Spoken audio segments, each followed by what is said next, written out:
maksudnya gimana? Merek. Mereknya Sanko. Oh, jadi minyak kelapa gitu ya Pak ya? Iya. Nah itu memang tinggi lemak juga Pak.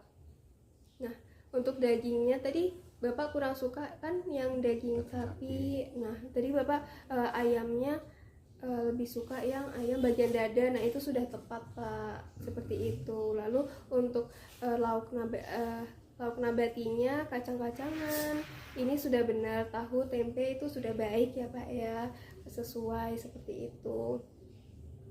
Lalu untuk sayurannya Bapak tadi kurang suka makan sayur ya, jarang makan sayur gitu. Mungkin kalau misalnya Bapak diganti kan kalau sayur itu untuk pemenuhan seratnya ya Pak ya. Nah mungkin Bapak bisa switch buah-buahannya yang ditambah, jadi buah-buahannya diperbanyak. Bapak boleh tuh, karena Bapak tadi ada jantung ya Pak ya, itu boleh banget Pak itu makan pisang rutin karena kan mengandung tinggi kalium seperti itu. Nah ini ada apel, ini sudah baik. Tadi Bapak suka makan apel ya, pepaya, jeruk itu baik Pak, seperti itu. Nah lalu untuk lemaknya Bapak harus kurangi nih menteganya. Nah itu mentega itu Mbak. Iya. Yang untuk roti biasanya kita oles seperti roti tawar itu. Oh iya Terus sih Pak. ketika saya kebab sendiri ya, masak kebab sendiri itu kita kasih mentega. Kasih lagi ya. Emang enak sih Pak, tapi harus dihindari ya seperti itu. Lalu untuk minumannya tadi Bapak rutin mengonsumsi kopi ya Pak ya. Nah itu juga dihindari ya Pak ya. Mungkin karena ini kan udah rutinitas Bapak nih ya minum kopi. Nah itu dihindarinya pelan-pelan aja Pak, diganti minum teh boleh. Bapak suka kalau teh? enggak minum kopi itu pusing ya. Iya. Pusing. Karena udah rutinitas ya Pak ya. Kayak kecanduan gitu. Kecanduan, iya sih Pak. Ya betul. Nah kalau misal soda mungkin Bapak sering minum soda? Jarang kalau soda, jarang.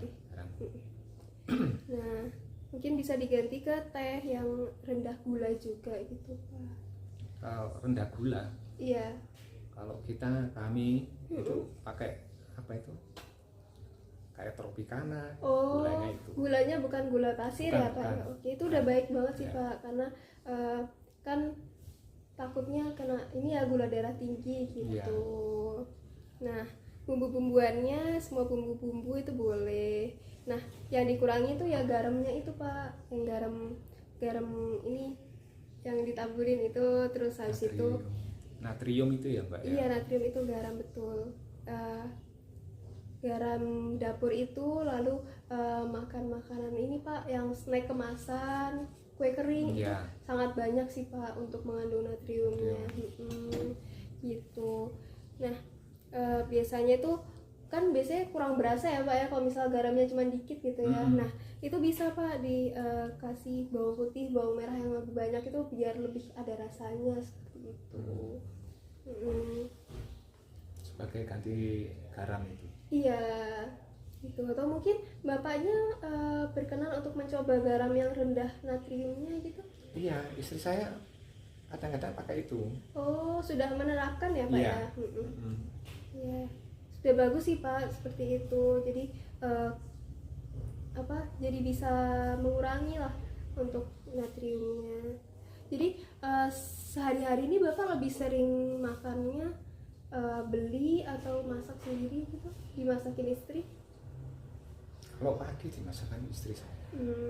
Dan itu seperti tadi saya cerita, kalau saya jemput anak itu, nah itu kan saya ke bawah anak itu. Iya. Itu akhirnya mungkin garamnya itu berbeda dengan yang di rumah. Iya betul ya Pak ya.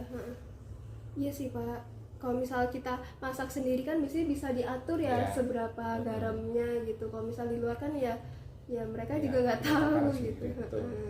Betul. Nah ini beberapa tips juga Pak untuk diet rendah lemak untuk menurunkan kolesterol. Ini membatasi gula, terus karbohidrat tinggi. Karena tadi kan Bapak ada makan yang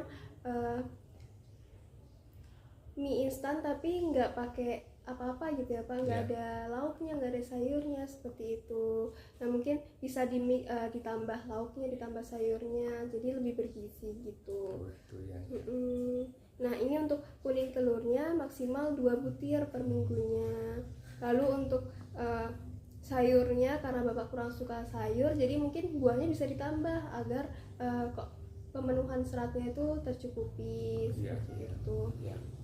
Lalu untuk minyaknya tadi Bapak masih pakai minyak ini ya? Apa ya? Minyak kelapa. Tapi kalau misalnya Bapak belum bisa mengganti, tidak apa-apa. Memang lebih baiknya itu menggunakan minyak jagung Pak, karena kadar kolesterol di minyaknya itu lebih rendah seperti itu, dan diusahakan tidak dipakai berulang kali gitu Pak. Kadang kan sayang ya Pak ya kalau misalnya minyaknya ini masih baru. Iya betul. Nah untuk makan makanannya itu lebih baik direbus, dikukus, diungkep, ditumis, dipanggang. Jadi untuk mengurangi goreng-gorengan, kan Bapak juga suka kan kalau misalnya ditumis gitu mungkin. Seperti itu.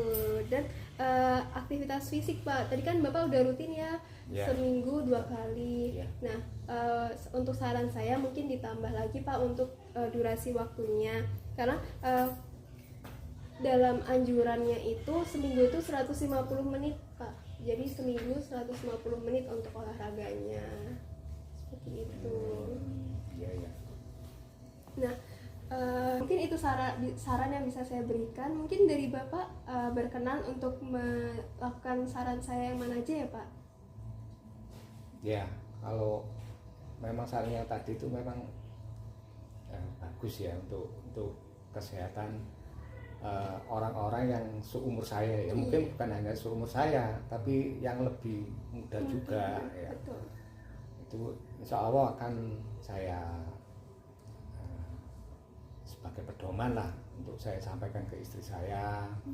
Seperti apa itu penggunaan gula itu yang dikurangi lah ya, dikurangi. Terus juga terkait dengan kalau ibu rumah tangga kan kepingin lebih cepat itu telur itu ya.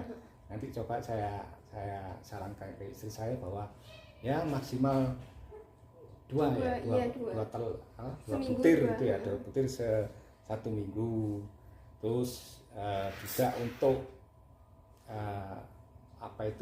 masak lebih banyak ke sayur-sayuran gitu ya. Terus untuk kegiatan fisik betul, ditambah gitu ya tambah ya, sesuai saran Mbak tadi 150 menit ya, per minggu. Betul. Itu kalau itu mungkin bisa saya laksanakan. Terus terkait juga dengan tadi itu makanan di dalam satu piring dalam gitu ya. Ketika kita konsumsi ya, yang ada makanan pokok seperti nasi itu harus ada nasi, ada lauk pauk, ada sayuran, juga ditambah dengan buah-buahan. Itu kita insya Allah kita terapkan sebagai pedoman untuk kesehatan kami keluarga. Mungkin itu ya. Mungkin saya memberikan saran lagi nih Pak untuk istri Bapak. Jadi misal tadi kan belanja 1 minggu sekali ya Pak ya. Nah dan tadi masaknya mau yang cepet-cepet gitu. Nah mungkin saran dari saya itu ini Pak, jadi waktu habis belanja itu di food prep dulu. Jadi misal beli wortel, beli buncis itu sudah dipotong-potong. Nah misal beli ayam itu juga sudah dibumbuin. Jadi nanti waktu mau makan hari itu paginya memasak itu tinggal cemplung-cemplung aja seperti itu. Jadi mempercepat. Iya ya. Mempercepat gitu. Ya mungkin ada yang ingin ditanyakan lagi Pak? Ya. Ya cukup lah. Nanti ketika nanti ada masih ada yang ganjel mungkin ya, nanti kurang saya di rumah, nanti ketika di rumah butuh informasi lagi saya hubungi Mbak. Oke, baik. Mungkin 2 minggu lagi Bapak berkenan untuk hadir konseling kembali? 2 minggu. 2 minggu lagi ya. 2 minggu lagi nanti kita ketemu lagi untuk mengevaluasi pola makan Bapak ini selama 2 minggu gitu ya Pak ya. Nanti setelah itu kita targetkan untuk pengaturan makan yang rendah lemak seperti itu. Nanti buktinya gimana? Nanti Bapak bisa ini aja Pak, bisa dicatat makanannya. Oh, gitu ya. Iya. Apa yang saya makan konsumsi itu ya. Betul. Ya. Nanti setelah 2 minggu nanti kita lanjutkan untuk pengaturan untuk menurunkan kolesterolnya seperti itu. Jadi ini yang pertama untuk kebiasaan. Iya Pak, betul. Jadi nanti kita ubah dulu kebiasaannya seperti itu. Ya. Apa mungkin Bapak berkenan saya berikan rekomendasi makan untuk selama 2 minggu ini? Berikan menu? Iya, atau rekomendasi menu gitu? Boleh. Oke. Boleh. Nanti sebagai pedoman itu istri saya. Iya, boleh, mungkin mau dilakukan juga boleh. Nanti saya kirim via WA ya Pak ya. Oke. Terima kasih ya Pak sudah melakukan konseling di hari ini gitu. Mbak, Oke, terima kasih Pak. Selamat sore. Semoga sehat selalu.